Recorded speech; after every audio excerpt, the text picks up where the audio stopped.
Magandang araw po sa inyong lahat mga tol. Ngayon po ay November 8, 2025.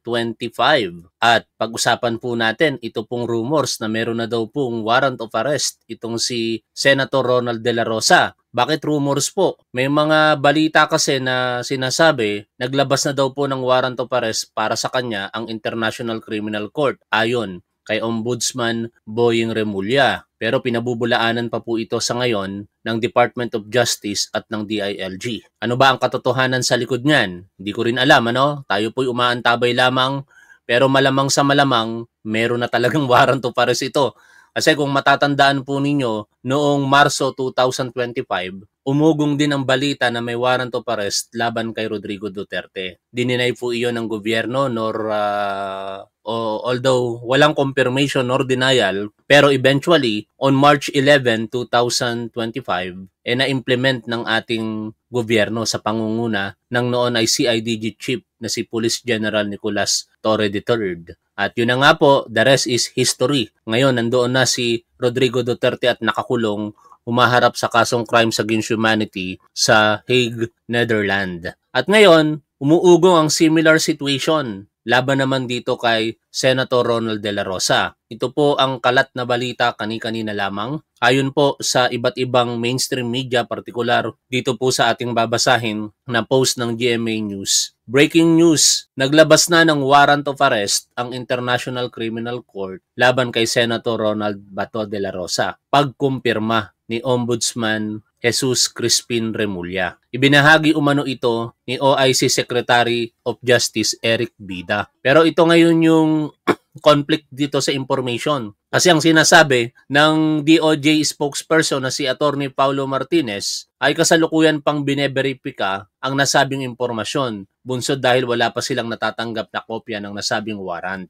Ayon sa kanya, as of this hour, we are currently working to verify this information. We have also not yet seen or received a copy of said warrant of arrest. We shall provide further details as soon as it becomes available. At ayon nga po sa ating DILG Secretary na si John Vic Remulla, wala pa po silang kumpirmasyon kung meron pong warrant of arrest itong si Ronald De La Rosa. Or should I say, red notice, ano? Sabi ni John Vic Remulla, no red notice versus Senator Bato De La Rosa issued by Interpol as of yet, says DILG Secretary John Vic Remulla.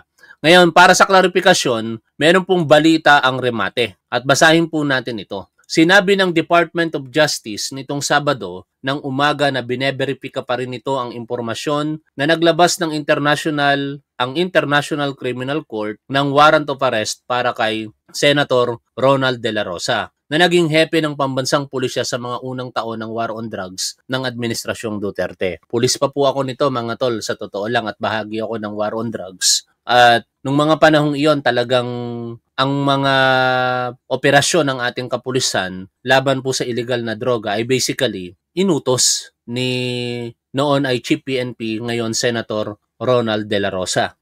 Ito ay sa pamamagitan ng memorandum circular na inisyu ng ating kapulisan noong 2016. Ang tawag po dito, Project Double Barrel. Ang Project Double Barrel ay paglaban po sa illegal na droga. Meron pong dalawang approach po ito yung tinatawag na upper barrel at saka lower barrel. Sa upper barrel, ito po yung quote-unquote neutralization of high value target. And ang salitang neutralization ay medyo hindi nagustuhan ng mga advocates ng katarungan, ano, sa mga paniniwala kasi nila, pag sinabing neutralization, ito ay pagpatay. Pero sa persepsyon ng mga kapulisan ng mga panahong iyon, lalo sa amin, it doesn't mean na when you neutralize a person, it means killing a person. Ang pinakapunto lang kasi doon, dapat masubdue mo yung potential threat sa buhay mo at buhay ng ibang mga tao sa panahon ng pag-aresto doon sa mga suspect. But unfortunately, hindi po ganun yung nangyari dahil libo-libo po ang namatay sa panahon po ng panunungkulan ni Ronald De La Rosa bilang Chief PNP at sinundan pa po ito ng libo-libo pang mga namatay through extrajudicial killings ng mga sumunod pong hepe ng pambansang pulisya ng Pilipinas noong nanunungkulan bilang Pangulo. Ito pong si Rodrigo Duterte.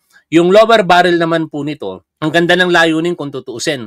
Kasi hinango po ito sa tawag na Project Tokhang or Oplan Tokhang. Ang salitang Tokhang ay hinango sa Visayan word na ang layunin ay himukin, pasukuin at magbagong buhay sana ang mga taong nalululong sa illegal na droga. Regardless kung sila po ba ay gumagamit lamang o pusher. Pero magtataka kayo, bakit pag pusher? Kasama dun sa Tokhang. Ganito po kasi yan. May mga pusher na wala pa naman po talagang kaso at hindi naman po sila nahuhuli sa pamamagitan ng implagrante o caught in the act. Kaya kung sila'y napaghihinalaan na pusher sila at wala pa silang kaso at hindi naman sila naaktuhan, kakatukin sila literal at sasabihan na magbagong buhay ka na, sumuko ka na, mag-rehabilitate ka na. Ganon yung layunin ng Project Tokhang. Napakaganda sana. Pero hindi po ganon ang kinalabasan sa panahon ng Duterte administration. Nung panahon namin, ang Project Tokhang ay naging tokbang. Ibig sabihin, yung mga tinutokhang napapatay. No? Isang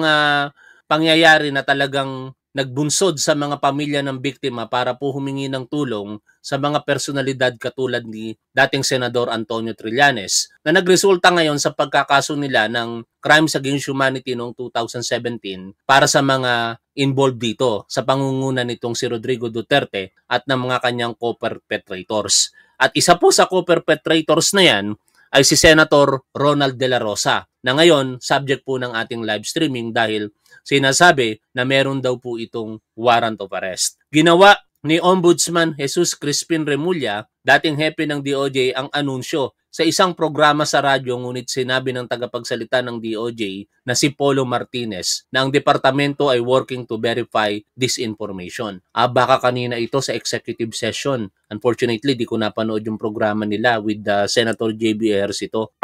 Meron silang programa sa DZRH na kung tawagin ay executive session at parang mga lasing lang na nag-uusap doon. Joke lang, joke.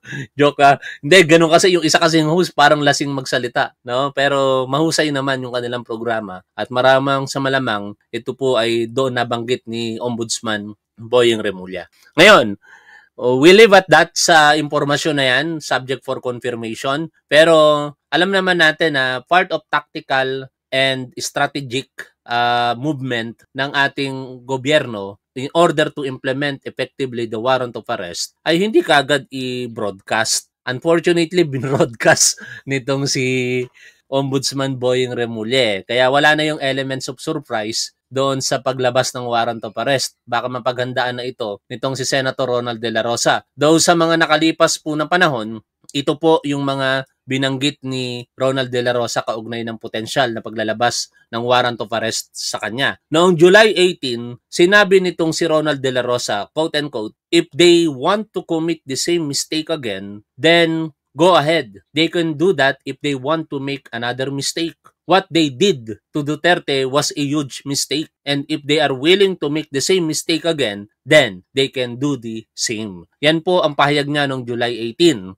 At sa paniniwala ng mga Duterte supporter, partikular si Ronald De La Rosa, malaking pagkakamali daw ang pag-aresto kay Rodrigo Duterte. Pero siyempre pinaninindigan ng ating gobyerno na yan po ay hindi pagkakamali. Ito po ay naaayon sa ating batas sapagkat meron pong pinaguhugutan ang gobyerno, yung Republic Act 9851, kung saan sinasabi po sa bahagi ng batas na yon na ang ating gobyerno in the interest of justice ay pwedeng isuko, i-turn over ang isang individual na akusado sa isang international tribunal. At in this case, yan po ang ICC. At alam natin na yun po ang pinanghawakan ng ating gobyerno. At ngayon, syempre, kine-question niya ng Duterte supporters sa Korte Suprema. Hindi pa po nagdidesisyon dyan ng Korte Suprema kung ang pag-aresto ba ng ating gobyernong isinagawa kay Rodrigo Duterte ay tama o mali. Pero hanggat walang desisyon na inilalabas ang Korte Suprema, the presumption of regularity in the performance of duty ay nasa ating gobyerno. No? Ganun lamang po kasimple yon. Ngayon, bakit ba may warrant of arrest? Bigyan lang natin ng kaunting idea ang ating mga manunood. Kasi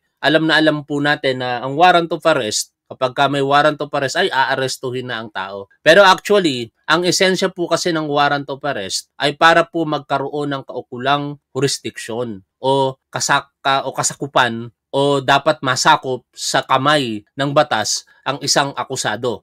Kahit kasi napakalaking pagkakamali ang ginawa ng isang tao sa batas hanggat hindi po ito na-acquire ang jurisdiction over his person ng korte, hindi po pwedeng magpatuloy yung pag-usig sa kanya. Kaya sa pagkakataong iyon, naglalabas ng warrant of arrest ang korte at in this case ang International Criminal Court para mag-acquire ng jurisdiction. Once the jurisdiction is acquired, pwede na pong magpatuloy ang proseso ng paglilitis mula sa simula hanggang sa pagtatapos nito. Sa punto ng kinakaharap na kaso nitong si Rodrigo Duterte, on the other hand, hindi pa po nagpapatuloy ng inaasahan natin yung paglilitis sapagkat yung confirmation of charges na supposedly noong September 23 dapat nangyari ay na-adjust. No? Hanggang ngayon, hindi pa po natin alam kung kailan magpapatuloy ang confirmation of charges kay Rodrigo Duterte. Pero sa ngayon, malinaw na po na in-establish ng International Criminal Court through the arrest of Rodrigo Duterte na meron po silang jurisdiction.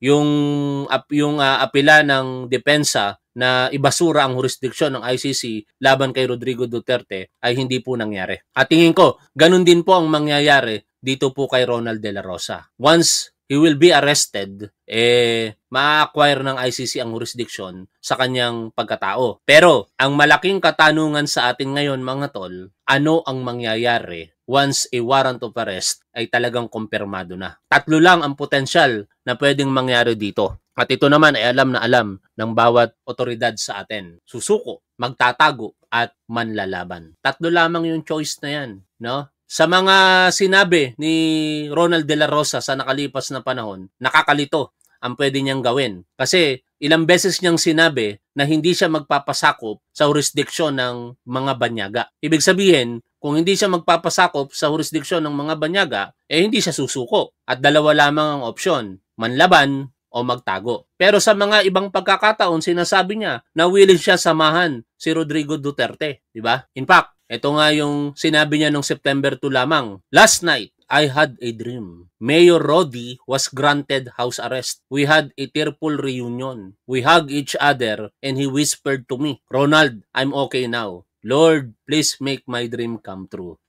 Yan po yung sinabi ni Ronald De La Rosa. Alam naman natin na ang house arrest hindi mangyayari sa Pilipinas kasi hindi tayo miyembro ng ICC. Ganun pa man, hindi na usapin yan kasi binasura na ng ICC ang request nila for house arrest. Pero sa punto na sinasabi nitong si Ronald De La Rosa na sa kanyang panaginip at sana magkatotoo, gusto niyang mayakap. Di ibig sabihin, parehas ba silang ma-house arrest kung nagkataon? Ang pinupunto lang natin ngayon mga tol is may mga pagkakataon na sinasabi nitong si Ronald De La Rosa na gusto niyang samahan ang kanyang boss. No, pagka gusto niyang samahan ng kanyang boss at makatotohanan siya sa kanyang mga sinasabi, definitely susuko po ito. Aabangan natin ang susunod na kabanata kung siya po ba ay susuko, manlalaban, o magtatago. Hanggang dito na lamang muna mga tol at talagang nahihirapan pa rin ako sa pagsasalita. Ang kati pa rin ang aking lalamunan. Shoutout po sa inyong lahat. Lagi po nating tandaan kung ano po ang tama at dapat doon po tayo. Keep safe. See you always. Mag-ingat po ang lahat sapagkat parating po sa kalupaan ang bagyong Uwang. Yung super typhoon. Isa sa pinakamalakas daw na bagyo sa taong ito. At ang sakop po nito halos 1,000 kilometro. Ibig sabihin covered po nito ang halos buong Pilipinas. Nasa path po ng daan nitong si bagyong Uwan ang kamay nilaan. At inaasahan po namin na kamo po'y babayuhin yan bukas o sa Lunes ng umaga. Kaya maghanda po ang lahat sa mga tatamaan po direkta ng bagyong Uwan. Maghanda po tayo at mas maigi na magkaroon tayo ng mga preemptive and proactive action para nang sa ganon, yung mga posibilidad na epekto ng natural na kalamidad ay malesen po natin. Hindi natin maiiwasan yan Kaya ang magagawa na lamang po natin is proactively umakto para kahit paano mapangalagaan po natin ang ating kaligtasan kasama na ng ating mga ari-arian. Shoutout po sa inyong lahat. Lagi po nating tandaan kung ano po ang tama at dapat doon po tayo. Keep safe. See you always. Bye for now mga tol.